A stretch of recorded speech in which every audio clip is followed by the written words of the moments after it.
नमस्ते प्यारे बच्चों। आज मैं आपको बहुत ही प्यारी कहानी सुनाऊंगी। एक दादी और उसके पोते सोनू की कहानी, उनके प्यार की कहानी, सोनू के त्याग की कहानी। बच्चों, ये कहानी बहुत इमोशनल है। सोनू अपनी दादी के साथ रामपुर नाम के गांव में रहता था। उसके माँ बाप का देहांत हो चुका था। उसकी दादी गाय का दूध बेचकर घर का गुजारा चलाती थी। पर सोनू तो एक छोटा बच्चा था ना, उसको नहीं पता था कि पैसे कहाँ से आते हैं। उसके लिए तो उसकी दादी ही सब कुछ थी। सोनू को उसकी दादी बताती थी कि उसके पापा दूर देश में काम करने गए हैं और जब वो वापस आएंगे तो उसके लिए बहुत सारे पैसे और उपहार लेकर आएंगे। छोटा सोनू जब भी अपनी माँ के बारे में पूछता तो दादी यही बोलती कि तुम्हारी माँ भगवान जी के घर गई है। जब वो वापस आएगी तो उसके लिए बहुत सारी चीजें लेकर आएगी। बेचारा सोनू दादी की बात मान जाता। आज गांव के पास शहर में बहुत बड़ा मेला लगा हुआ है। सभी बच्चे तैयार हो रहे हैं। कोई जूते चमका रहा है, कोई बाल कंघी कर रहा है, कोई मेले में जाने के लिए अपने पिताजी से पैसे ले रहा है। अरे, इकबाल को तो देखो, वो तो पैसे गिनने में लगा हुआ है और सोच रहा है मैं तो खूब खिलौने खरीदूंगा, मिठाई खाऊंगा, बड़े मजे करूंगा। अब चलते हैं सोनू के घर। बाकी बच्चों की तरह सोनू भी आज बहुत खुश था, क्योंकि वो भी बाकी बच्चों की तरह मेले में जाना चाहता था। पर उसकी दादी बहुत उदास थी, क्योंकि दादी के पास पैसे नहीं थे उसे देने के लिए और मेला घर के पास बहुत दूर शहर में लगा हुआ था। सोनू के पास तो बेचारे के पास जूते भी नहीं थे। वो इतनी दूर अकेले कैसे जाएगा? धूप में उसके नन्हे नन्हे पैर जल जाएंगे। यही सब सोचकर दादी बहुत परेशान और उदास थी। पर एक नन्हे बच्चे की जिद के आगे दादी हार गई और उसने सोनू को आखिरी बचा हुआ एक सिक्का दे दिया और सोनू बहुत खुश हुआ। सब बच्चों के साथ सोनू भी मेला देखने शहर चल पड़ता है।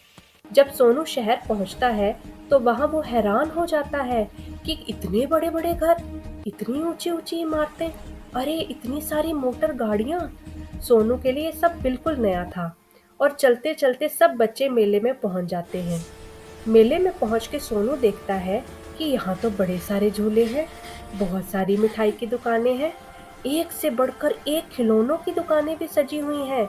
सब बच्चे बहुत खुश होते हैं। इन सब बच्चों में से एक बच्चा इकबाल होता है।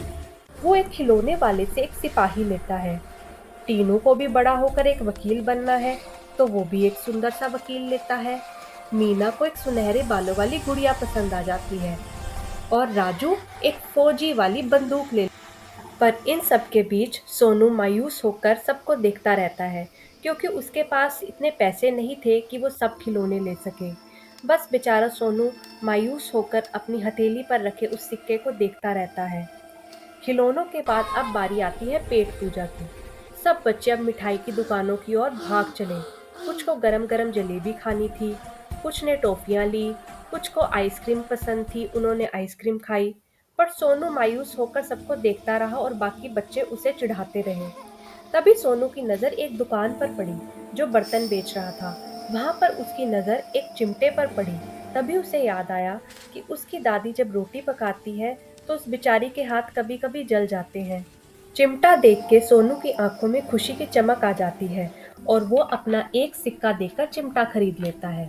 सोनू के हाथ में चिमटा देख सब बच्चे उसका मजाक उड़ाने लगते हैं। सोनू को गुस्सा आ जाता है और वो बोलता है कि उसका चिमटा उन सब के खिलौनों से अच्छा है।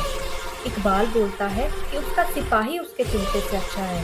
तो सोनू अपने चिमटे को जोर से धरती पर पटकता है और बोलता है, क्या तुम अपने मिट्टी के सिपाही को पटक कर दिखाओ, अभी चकनाचूर हो जाएगा। सब बच्चों को लगा कि हाँ, सोनू तो ठीक कह रहा है। सोनू का चिमटा ही सबसे बेहतर है और सबके सब चिमटा लेना चाहते थे। पर कैसे लें, सबके पैसे मिठाइयाँ खाने और खिलौने खरीदने में खर्च हो गए थे। उन सब कामों के बाद अब सब बच्चे थक कर चूर हो गए और वापस चल दिए और वापस गांव पहुंच गए।